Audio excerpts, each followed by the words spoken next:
Hey guys, welcome back to Let's Build an Evil Fortress Part 11, Finishing Touches. And you know what that means? Finishing Touches means we complete the Evil Fortress this episode. Hooray!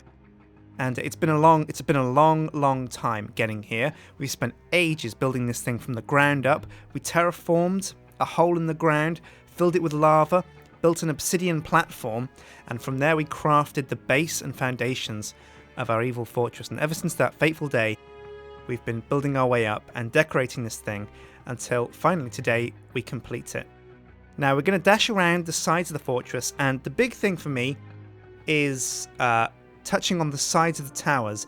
They need more decoration. They need to look a little bit less sheer and flat, but also the obsidian platform that the castle is standing on needs a bit more bumps and ridges, and I was thinking about having lava canals, but we'll show you those later.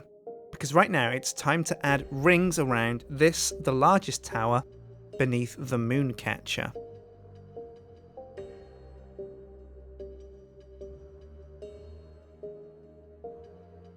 Now I'm leaving 6 blocks in between each ring there, and I'm skipping out the ring on the 4 flat sides of the tower. And then on those flat sides, I'm decorating again with that skull kind of pattern that we have on the top of the middle tower. But then also I wanted to build here a red nether brick peaked roof kind of thing on the side of the tower. Much like we have with the mage tower in the kingdom, I wanted these to be little extensions to the tower that people can come along and look out of, and that give the tower a bit more personality.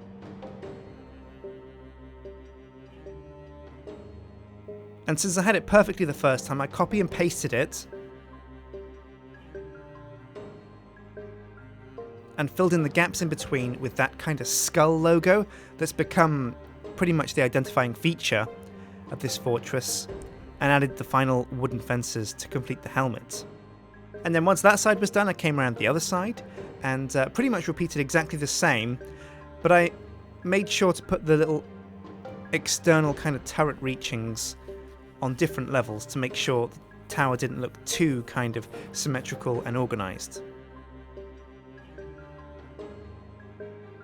It took me a long time getting these roofs right a second time.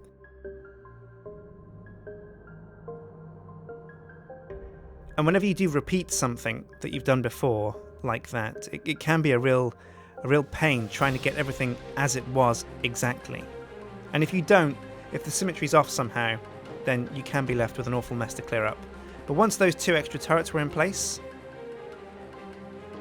it was time to add a few decorating touches with the light stone brick steps you see there, and then add the skull logo, the skull design on the gaps between them. And then on the corners there, you see me adding extra dark stone brick and filling in the gaps in between with fences. Now this is to brace the tower and give it again a bit more identity and a bit more personality. And then I came around the other side and did the same with dark stone brick and wooden fence posts.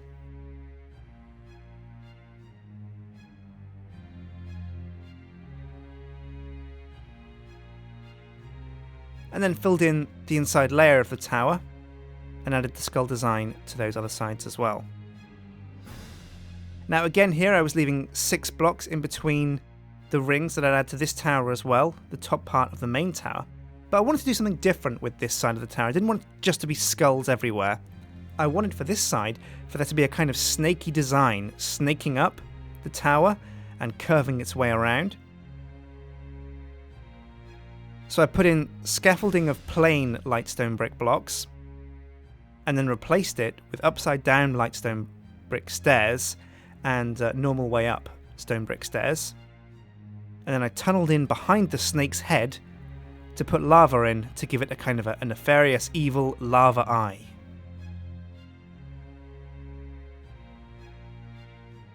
And then on the final side of this tower, I just came around and put the skull design back in.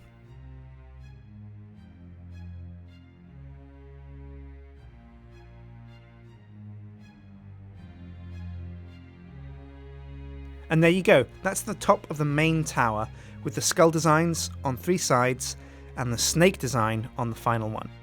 Now, you guys complained a lot about the size of this demon's arms, and they were kind of small, but I'm a horrible sculptor. I can build, but I cannot create kind of sculpted works of art, unfortunately. So I gave it my best shot, used World Edit to create these kind of arms. Now, this looks like a horrible arm when you kind of take a step back, and it just looks like this guy's been stung by 1,000 bees. But I kind of gave it a rough trim for saying, you know what, I'll just go over to the other side and work on the other arm, which is going to hold the weapon. Now, instead of a kind of flimsy looking sword, I decided that this guy would hold a large kind of halberd polearm style weapon.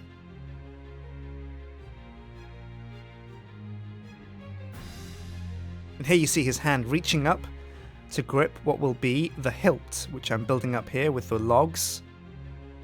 I'd replace those logs later with regular wooden planks, but for now, they're logs.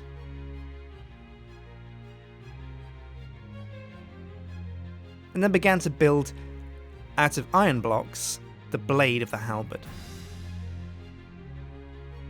Now, looking back in retrospect, I think I might go back and make the halberd blade slightly bigger. It's a little bit stubby and a little bit small compared to the size of the shaft of the polearm.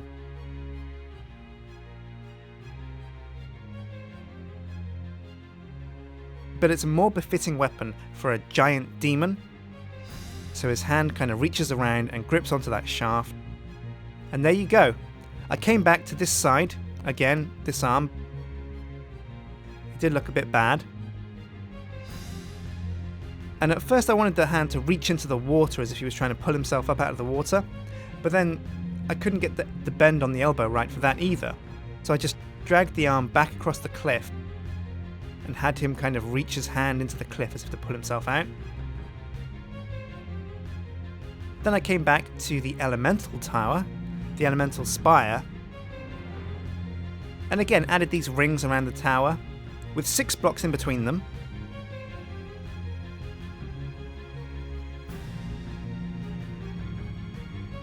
And then once those were in place, began to again craft the skull design on the flat sides of the tower. But before I got to that, I wanted to build a bridge over from that tower on the right and create a kind of balcony to again give this tower a bit more personality and identity. I added crenellations to the side of that balcony,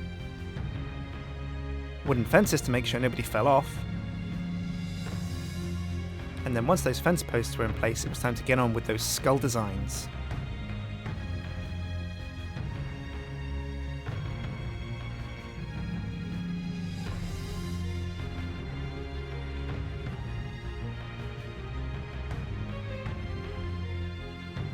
Now I wanted the skull designs on this tower to be windows into the tower, so that you could clearly see the lava and the water spiraling around each other from all sides of the tower, whichever way you looked at it.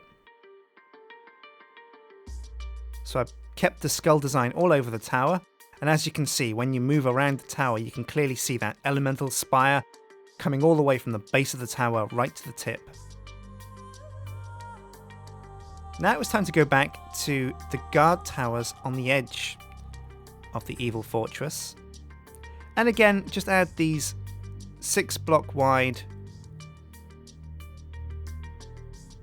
square regions and decorate them with the old faithful skull design. I toyed around there with the glowstone blocks to see what that would look like behind the fence posts, but it looked a bit too yellow. So I went back to the darkstone brick.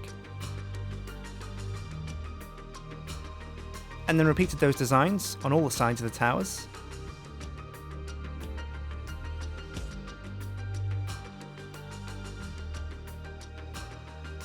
Now sometimes I got the design wrong and skipped a couple of blocks at the bottom of the skull, but it's something I went back and rectified in the end. And there you see the external guard tower with the skull designs and the finished doors. And that's the design that I'm going to stick with this tower over the other side, building again the door, and then the skull design above the door. Now, it was time to come over to the Obsidian Platform, and this is the biggest flat piece of the Obsidian Platform between these walkways and guardrails. So I got out the brush tool and began to throw down these kind of pock marks and raised mountain regions. Well, not mountain, but hilly kind of raised areas that were going to be kind of like mini volcanoes on top of the Obsidian Platform. And as you can see, I went around the whole platform adding these kind of mini volcanoes and adding lava that would kind of spill out over the platform and off the edge of the platform. And that's what lets us get away with just having walkways for this castle. It's still quite well defended because there's just lava everywhere and you don't want to burn to cinders trying to lay siege to it.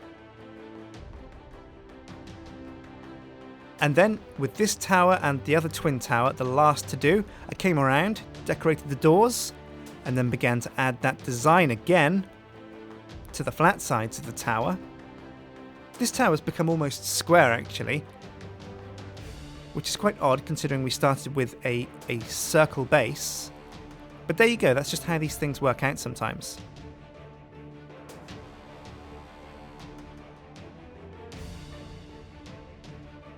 And as we creep up on the evil fortress, and we see the demon and his wicked halberd,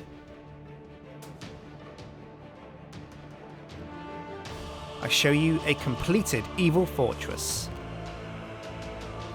Walkways done, lava spilling over the Obsidian Platform, snaky designs and evil portals atop the tallest tower, skull designs everywhere, arches and walkways, a moon catcher, an elemental spire, an external library, all kinds of things that an evil fortress needs to keep its evil mages and monsters in check and doing their evil deeds. So that's it, we're finally there, we've finally completed the evil fortress, and that's great, it's a really exciting time. So what next, right? Well, that's up to you guys. I want you to add your comments as to what you think I should be building next. What do you want me to see? Do you want me to go back to the Enchanted Forest and decorate that a bit? Or do you want to see me start something completely fresh, go back to the kingdom, create another village? Make sure you post in the comments section what you think you'd like to see. Hit like and favourite and subscribe, and I'll see you guys for the next Let's Build. Take care.